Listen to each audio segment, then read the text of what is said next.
a todos. Sejam todos muito bem-vindos. É um prazer muito grande estar aqui com cada um de vocês e eu quero agradecer pelo apoio de vocês, né, nessa transição de mudança do culto de sexta para quarta. É tão bom ver a casa cheia, como geralmente fica nas sextas, também às quartas. E antes de começarmos a nossa mensagem, eu quero convidar cada um de vocês a baixar a cabeça e orar nesse momento, agradecendo por essa oportunidade e pela generosidade. Pai, nesse momento nós queremos te agradecer, porque o Teu Espírito nos trouxe até aqui nessa noite.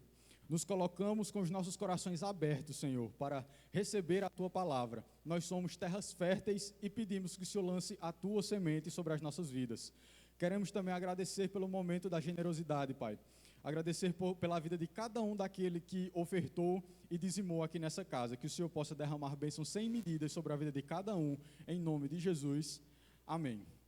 E hoje, meus irmãos, daremos continuidade à nossa série de mensagens Conquistas Inéditas, chegando hoje na quarta semana.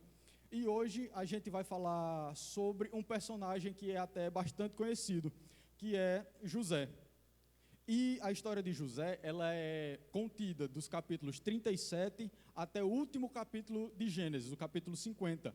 Mas ele é apresentado no capítulo 37, que é onde a família de Jacó é apresentada para nós.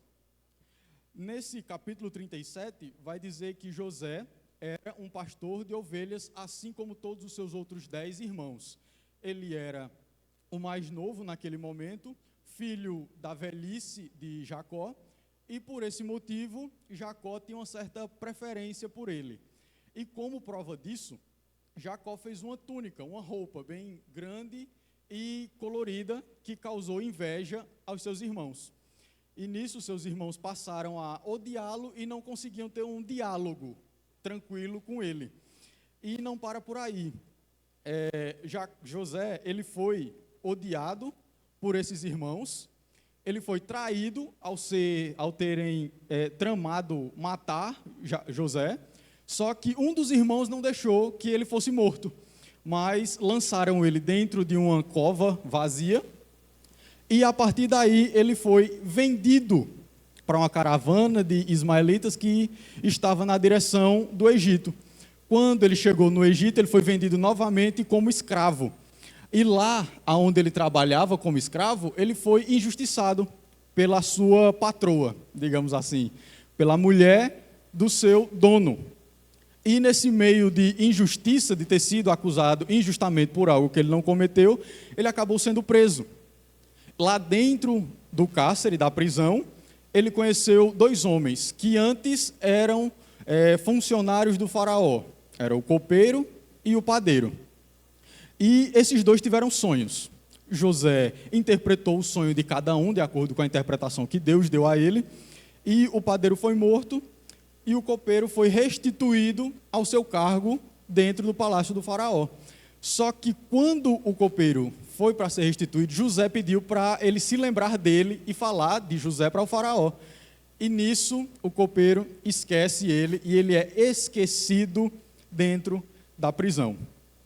Então, se a gente pegar esse recorte da vida de José, onde ele é odiado, traído e vendido pelos seus irmãos, onde ele é preso injustamente e ele é esquecido dentro da prisão por alguém que tinha prometido ajudar ele, a gente pode pensar que simplesmente ali a vida dele acabou, que ele perdeu a vida dele, que não tem como sair um final feliz dessa história. Mas deixa eu te dizer nessa noite que existe um Deus que ele tem poder para transformar qualquer situação adversa em um final feliz. Quando a gente pega esse recorte de improbabilidades, a gente simplesmente não consegue imaginar como José pode terminar a vida bem. Mas se a gente for chegar lá no capítulo 39, a gente vai ver que o copeiro em um dado momento se lembrou dele, ele foi levado para o faraó, ajudou o faraó a resolver um problema e foi posto como governador do Egito. De prisioneiro esquecido a segundo homem no poder vigente do Egito. Tem coisas, irmãos, que só Deus tem poder para fazer. Ele transformou essa situação em situação de governo, de bênção. E esse mesmo Deus que atuou na vida de José, fazendo com que ele saísse de todas as improbabilidades que ele sofreu na sua vida, para uma posição de governo no Egito, é o mesmo Deus que age na vida de cada um de nós. Porque Deus não muda, Ele é imutável.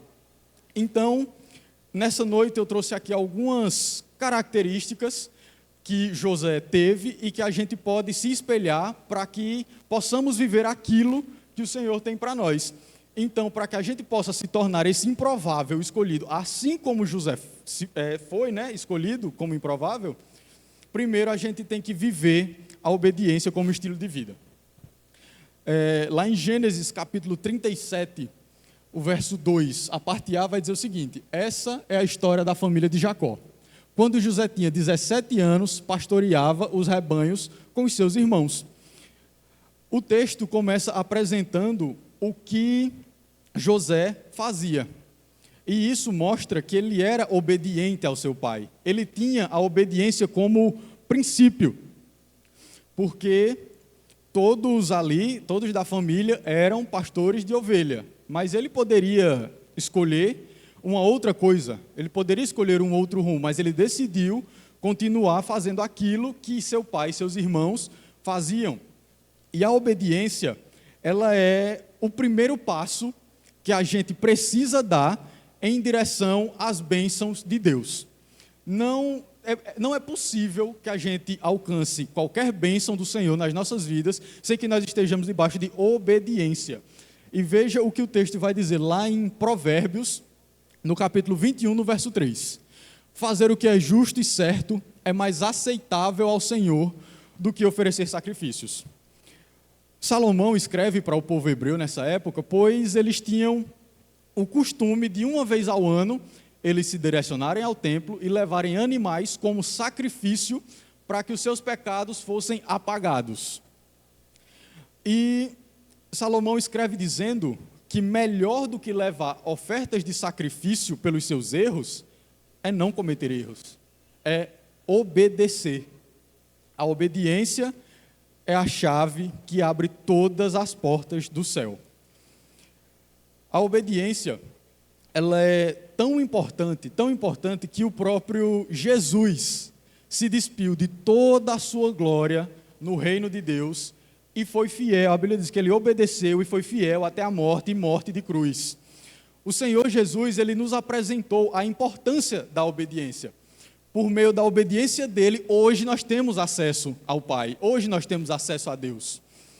E, como segunda característica, além da obediência, ser intolerante com o pecado é essencial para que a gente possa se tornar esse improvável, para que a gente possa viver em meio a todas as improbabilidades e impossibilidades da nossa vida. Veja o que o texto vai dizer em Gênesis 37, 2, parte B. Ajudava os filhos de Bila e os filhos de Zilpa, mulheres de seu pai, e contava ao pai a má fama deles. E aí, a gente pode olhar esse texto até por outra ótica e pensar, ele ficava caguetando os irmãos, então era por isso que os irmãos não gostavam dele. Mas, por que é que ele contava ao pai a má fama que eles tinham? Porque ele não era conivente com aquilo que os irmãos faziam. Ele não apoiava aquelas coisas que os irmãos deles faziam. Então, meus irmãos, o pecado, ele deve ser abominável aos nossos olhos. Porque no ponto e na medida que a gente começa a passar pano, que a gente começa a fechar os olhos para o pecado, a gente passa a ser conivente com o pecado. E o pecado, a Bíblia diz que é a coisa que faz separação entre Deus e os homens. O pecado é aquilo que nos suja. Nós precisamos estar com nossas vestes limpas para que possamos ter acesso ao trono do Pai. Mas o pecado, ele suja as nossas vestes. Então nós precisamos ser intolerantes. E tanto é que José tinha isso como um princípio na vida dele. Tanto ele contava as coisas erradas que os seus irmãos faziam, como também manteve esse mesmo princípio quando foi vendido como escravo para o Egito. Quando ele estava na casa de Potifar, ele tinha uma esposa. Potifar tinha uma esposa. E essa mulher dava em cima dele todo santo dia. A Bíblia diz que dia após dia, ela se insinuava a ele. E a gente pode olhar que do jeito que o Potifar era patrão de José, a mulher dele também era. Então, como escravo, ele era obrigado a obedecer àquela mulher. Mas ele diz que ele não ia pecar contra Deus. E olha só o que ele fez. No momento onde aquela mulher tirou todas as outras pessoas de dentro da casa para ficar a sós com ele, a Bíblia diz que ela o agarrou pelo manto e voltou a convidá-lo. Vamos, deite-se comigo. Mas ele fugiu da casa, deixando o manto na mão dela. Ele fugiu do pecado. Ele fugiu da aparência do pecado. Ele não teve conversa, ele não ficou dizendo, olha, veja só, não posso fazer isso. Não, ele simplesmente fugiu. E é isso que o Senhor nos chama para fazer quando o assunto é pecado. Simplesmente virar as costas e fugir. Porque a gente não pode dialogar com o pecado. A gente não pode conversar com o pecado. Porque, por mais que a gente se ache muito esperto, o inimigo é muito mais esperto do que a gente. Ele conhece cada uma das nossas fraquezas e ele sabe o que fazer para pegar a gente no pulo. Ele sabe o que fazer para derrubar a gente quando a gente acha que está bem. Então, irmãos, sejam intolerantes com o pecado. Outra característica é que nós não devemos ficar paralisados pelos olhares alheios. Gênesis 37:4 vai dizer: quando os seus irmãos viram que o pai gostava mais dele do que de qualquer outro filho, odiaram-no e não conseguiam falar com ele amigavelmente. Ele foi odiado pelos seus irmãos simplesmente porque o seu pai gostava mais dele. Ele foi odiado pelos seus irmãos, ele foi destratado pelos seus irmãos só por receber um carinho a mais do seu pai. Nas nossas vidas, nos nossos dias, no nosso cotidiano, nós vamos sempre nos deparar com pessoas que vão nos odiar, que vão nos destratar, que vão fazer pouco caso de nós, simplesmente por nós sermos quem somos. E isso acaba se elevando a um nível ainda maior quando nós decidimos viver de acordo com a vontade de Deus. Quando nós vivemos em obediência, quando nós vivemos sendo intolerantes ao pecado, automaticamente os olhares de julgamento se voltam para nós. Mas olha só o que Leonard Ravenhill vai dizer: se você não estiver pronto para ser rejeitado pelos homens, nunca estará pronto para ser usado por Deus. Ser rejeitado pelos homens como é que eu posso dizer? É uma coisa meio que prioritária. Vai acontecer de todo jeito. É impossível você fazer a vontade de Deus e você ser aceito pelos homens. O próprio Jesus, quando esteve na terra, ele não agradou a todo mundo. O próprio Jesus foi morto por pessoas que o odiavam. O apóstolo Pedro vai dizer em Atos capítulo 5, verso 29, que mais importa que a gente agrade a Deus do que agrade aos homens. Então nessa noite eu quero perguntar a você: quem tem sido o principal foco da sua vida? Deus ou os homens? Para você, o que é mais importante? Agradar a Deus ou agradar aos homens? E por fim, a última característica que temos é que nós devemos crer nos planos e sonhos de Deus a nosso respeito. Gênesis 37:5 vai dizer que certa vez José teve um sonho, e quando o contou a seus irmãos, eles passaram a odiá-lo ainda mais. E não só mas por 2 vezes José sonhou, contou o seu sonho aos seus irmãos, e ele foi odiado ainda mais por ter tido esses sonhos. Então, também acontece muito na nossa vida. Nós temos sonhos, nós temos objetivos, nós temos desejos.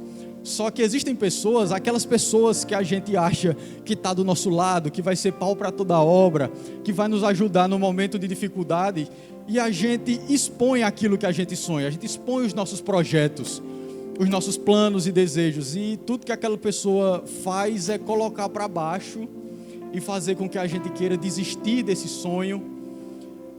Eu quero dizer a você nessa noite, irmão, que por mais que existam pessoas no seu ciclo que querem fazer você desistir dos seus sonhos, existe um Deus que Ele tem sonhos ainda maiores para você.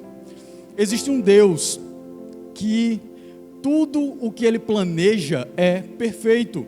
Como diz o verso que está em Jeremias, verso 11.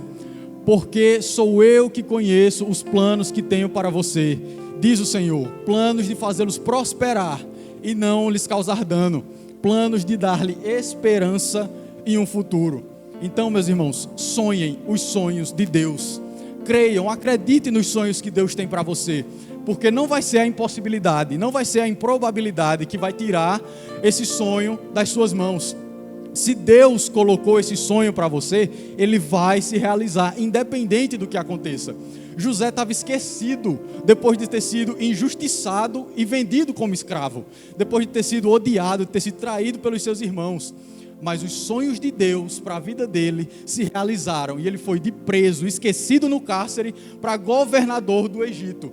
E por causa disso, por causa dos sonhos de Deus, veja o que diz Gênesis 50, 20, já no final da história de José. Ele fala aos seus irmãos: vocês planejaram o mal contra mim, mas Deus o tornou em bem, para que hoje fosse preservada a vida de muitos. Por isso, não tenham medo. Não tenham medo. Não tenham medo. O Deus que agiu na vida de Moisés, no meio de toda a improbabilidade que ele vivia, o Deus que escolheu José para fazer com que toda a descendência de Jacó fosse salva, é o mesmo Deus que diz a você nessa noite: não tenha medo. Eis que estou contigo todos os dias, até a consumação dos séculos, diz o Senhor Jesus. Então, se você tiver essas 4 características que falamos aqui, com certeza você vai ser o improvável escolhido por Deus.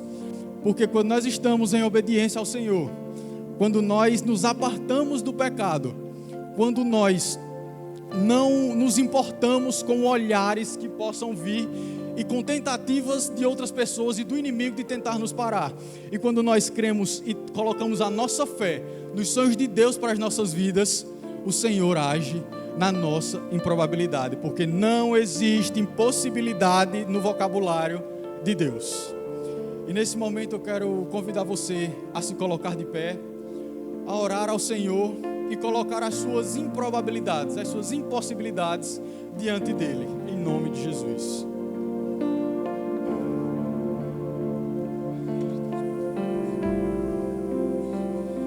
O fogo não me queima, nas águas não vou afundar.